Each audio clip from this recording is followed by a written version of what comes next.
microworkers.com-এ কাজ করতে গেলে আমরা পিআর এর একটি গুরুত্ব দেখতে পাচ্ছি। পিআর 1 কাজের রেট, পিআর 2 কিংবা 3 কিংবা আরও উপরের কাজের রেট। আমরা একটু মোস্ট পেইং অপশনে যদি যাই তাহলে আমরা পিআর এর গুরুত্বটা আরও বেশি বুঝতে পারবো। এখানে দেখা যাচ্ছে যে পিআর 2 এখানে 50 ওয়ার্ডের কমেন্ট লিখতে হবে, রিভিউ লিখতে হবে, লিঙ্ক দিতে হবে, তাতে 60 সেন্ট। আবার পিআর 3-তে শুধুমাত্র একটি লিঙ্ক ব্যবহারের মাধ্যমে আপনি পেতে পারেন 55 সেন্ট। পিআর 3-তে একটি লিঙ্ক ব্যবহারের মাধ্যমে এখানেও বলা হচ্ছে যে 55 সেন্ট। পিআর 3-তে লিঙ্ক ব্যবহার করবেন, তাতে 55 সেন্ট। অর্থাৎ পিআর এর একটি গুরুত্ব, পিআর 1-এ একটি ব্লগ লিখবেন 50 ওয়ার্ডের ব্লগ এবং লিঙ্ক দিবেন, তাতে পাবেন 50 সেন্ট। পিআর এর একটি গুরুত্ব আমরা কিন্তু দেখতে পাচ্ছি, কিন্তু পিআর এই জিনিসটি কি? আসলে পিআর হয় আপনার ভিজিটর। আমরা আগেই বলেছি যে আপনার এখানে কাজ করতে হলে আপনার কিন্তু একটি নিজস্ব ব্লগ দরকার হবে, যে ব্লগের মাধ্যমে, ব্লগ আর ওয়েবসাইট, যেটির মাধ্যমে আপনি খুব সহজেই অর্থ উপার্জন করতে পারবেন সেখানে কিছু লেখালেখি করার মাধ্যমে। আমরা আমাদের একটি সাইটকে দেখাচ্ছি, nextborishal.com।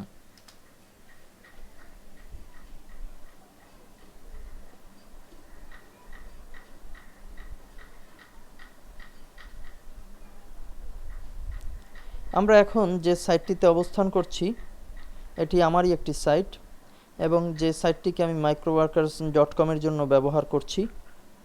এখানে দেখতে পাচ্ছেন যে মাইক্রোওয়ার্কার্সের যে কাজগুলো, enjoy VLC player, buying YouTube viewer, debt settlement, এ সংক্রান্ত কাজগুলো আমি এখানে করেছি। তো এই কাজগুলো আপনারা প্র্যাকটিক্যালি এখানে ক্লিকের মাধ্যমে দেখতে পাবেন। nextborishal.com-এ যদি প্রবেশ করেন তাহলে কাজগুলো বিস্তারিত দেখতে পারবেন। তো এখানে আমি দিয়ে দিয়েছি কিন্তু আমার পিআর, পেজ র্যাঙ্ক। আমরা এটা চেক করতে পারি। আমরা যদি নতুন ট্যাবের মাধ্যমে কিংবা এখানে ক্লিক করি, আমরা রাইট ক্লিক করে নিউ ট্যাব খুলেছি। prchecker.info এই অপশনে যদি আপনার সাইটের নামটি লিখে দেন, যেমন আমরা নেক্সট বরিশালকে লিখে দিচ্ছি, nextborishal.com, এই অপশনটি লিখছি, লিখে চেক পিআর। আমরা পিআর শব্দের অর্থ হচ্ছে পেজ র্যাঙ্ক। পেজটি আন্তর্জাতিকভাবে কোন র্যাঙ্কের অবস্থান করছে সেটি আমরা এখানে জানতে পারবো। আমরা একটা ক্যাপচা অপশন করে দিচ্ছি। এখানে যা লেখা হয়েছে এখানেও সেই লেখাটি, সেম লেখা দিয়ে ভেরিফাই নাও, এই অপশনটিতে ক্লিক করে দেখতে পাচ্ছি যে আমাদের পিআর হচ্ছে 10-এর ভিতরে 1। তো এই পিআরটি আস্তে আস্তে আপনি বৃদ্ধি করতে পারেন। কিভাবে বৃদ্ধি হবে? আপনার ভিজিটরের পরিমাণ যদি বাড়তে থাকে, আপনার সাইটের মেয়াদ যদি বৃদ্ধি পেতে থাকে, তাহলে দেখবেন অটোমেটিক আপনি পিআর 1 ব্লগ কিংবা তার চেয়েও অনেক বেশি পিআর 9 পর্যন্ত যাওয়ার চেষ্টা করলে অবশ্যই আপনি পারবেন। এখন কিভাবে আপনার ভিজিটর বৃদ্ধি পাবে, পাশাপাশি পিআর বৃদ্ধি পাবে, সে বিষয়টি আপনি খুব ভালোভাবে জানতে পারবেন এসইও কিংবা এসইএম। আমি আগেই বলেছি, সার্চ ইঞ্জিন মার্কেটিং একটি বিষয়, সার্চ ইঞ্জিন অপটিমাইজেশন একটি বিষয়। এই দুটি বিষয় সম্পর্কে যদি ধারণা রাখতে পারেন, তো এই দুটি বিষয়, এসইও, এসইএম, এই দুটি বিষয় আপনি যদি সঠিকভাবে জানতে পারেন তাহলে কিন্তু আপনার আয়ের পথ মাল্টি হয়ে যাবে, বহুমুখী। কেননা আপনার একটি ওয়েবসাইট থাকবে, আপনার সাইটে প্রচুর ভিজিটর আসবে, তখন আপনি বিভিন্নমুখী উপার্জন কিন্তু করতে পারেন। তো এসইও, এসইএম জানার গুরুত্ব অপরিসীম। আপনি যদি জানতেই হবে যদি আপনার একটি ওয়েবসাইট থাকে এবং সেটির মাধ্যমে আপনি যদি উপার্জন করতে চান।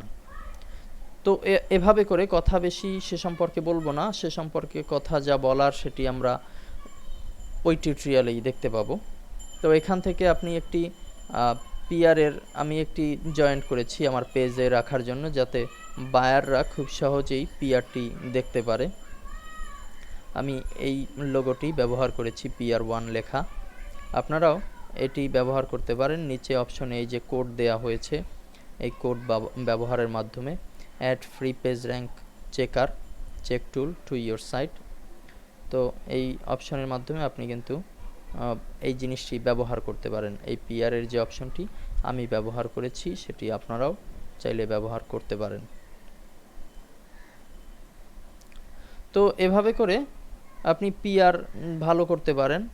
আপনার পিআর ভালো হলে তখন আপনার আর্নিংয়ের পরিমাণও বৃদ্ধি পেতে থাকবে, এবং ন্যূনতম PR1 না হলে আপনি এখান থেকে কোনো প্রকার আয় করতে পারবেন না।